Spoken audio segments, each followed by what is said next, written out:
The following video details the contents of a Department of Defense document entitled Internment and Resettlement Operations, also known as FM 3-39.40. The document is 325 pages long and it is signed by Joyce E. Morrow, Administrative Assistant to the Secretary of the Army. It was created in 2010, however, it has just been recently leaked to the public via the internet and can now be downloaded from multiple sources. In the description below, you'll find a download link for the document. I strongly encourage you to download it yourself and to verify everything that's being said here. The document outlines military procedures for internment and resettlement of civilians, and it describes the layout and the administration of these internment camps. It clearly states on page 38 that it applies within U.S. territory, and it specifically addresses the detainment of U.S. citizens, as is indicated by the identification procedures for new prisoners on page 146, which states that social security numbers are to be recorded alongside their photograph and fingerprints.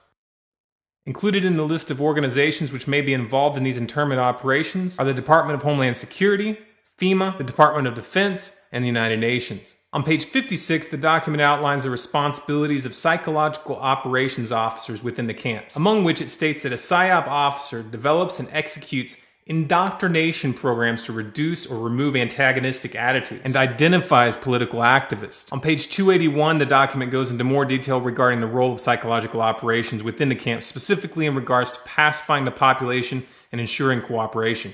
On page 238, it gives the conditions for the use of deadly force in such camps. Among the justifications for lethal force, it includes to terminate an active escape attempt. That point right there should make it clear that these camps are not benevolent disaster relief type facilities.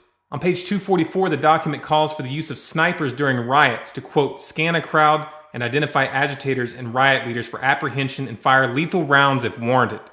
On page 260, it shows the basic layout for a facility focusing on detainment. It is depicted with interrogation areas, tribunal areas, and mortuaries. Each detainment facility is designed to hold 4,000 prisoners, and they are depicted with multiple levels of barbed wire separating compartments within the facilities, with a double barbed wire fence enclosing them, and watched over by 24 guard towers. On page 261, the document depicts the layout for what they call civilian resettlement facilities, which are designed to house 8,000 people.